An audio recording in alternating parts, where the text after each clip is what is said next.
So today, I'm just going to talk about a real quick point on cellular health and genetics. Most people think, you know, my parents have a disease or have had a disease, and so I'm going to get the disease because it's genetic.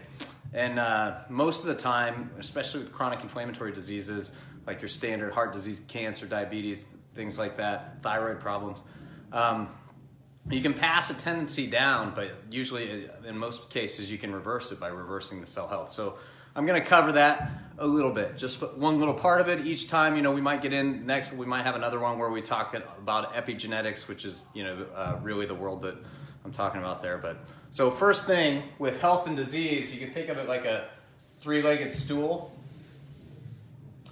And so if here's my stool. It's a pretty good stool there. Is it? Yeah. They wouldn't all be the same length though, would they? Like Yeah. from depth perception, maybe that should have been shorter or longer. So on the three legs, so the three things that go into health and disease. So you can look health, you know, health when it's good and disease when it's bad. So one is genetics, genes. Two is stressors. And then three, the third one is going to be leaky gut. I'm just going to put LG to save time, to keep it within my nibble time. So what I want you to, these stressors are going to be toxins. We've talked about toxins, environmental toxins, could be trauma, emotional stress is a huge one that drives a lot of chronic disease. That's oftentimes a trigger. We talked a little bit before about leaky gut. It creates a chronic inflammatory response, screwed up immune system. Your type 2 immune system goes crazy and it turns on these genes for autoimmunity and other types of things. And then you have the genetic component. So let's talk, I'm going to flip this and we'll look at the cell. Whoa. Okay, here we go. So here's a cell. We've talked about this before. And here is a cell membrane. I draw two lines because that cell membrane is called a lipid bilayer, and most people know that lipid means fat, and so it's made of fat, and toxins tend to reside in the fat. They're attracted to fat, so, you know, heavy metals, biotoxins, we talked about trans fats the other day, so they lodge in this cell membrane, so these toxins are in here, all right? They lodge in that cell membrane, and then you need this cell membrane. It's really important to get nutrients in and waste out. So you got waste going out and nutrients in. So these toxins lodge in the cell membrane. If you eat a lot of sugar, that messes up the cell membrane and it creates inflammation.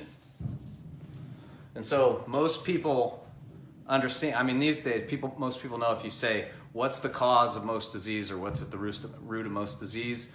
Inflammation.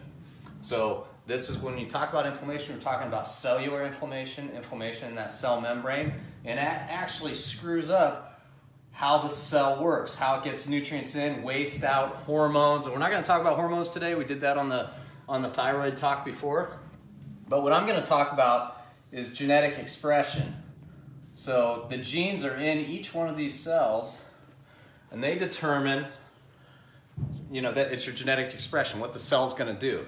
So the interesting thing is that most people think it determines that and that they're pre-programmed, but really they're not.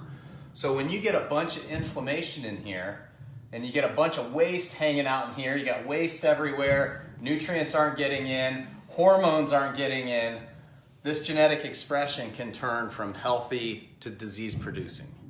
So, and can turn on genes for autoimmunity.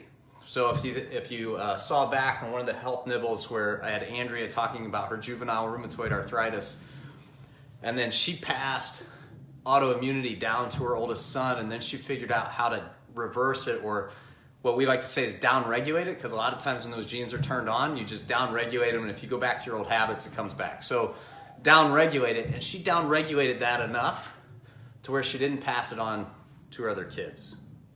So that's the idea here. It's just because your parents have it and your aunt and uncle, if it's a chronic inflammatory disease and an autoimmune disease, oftentimes you can change the genetic expression by removing the inflammation from the cell, and that's what our expertise is. That's how we approach these autoimmune diseases and all the common health problems that people have.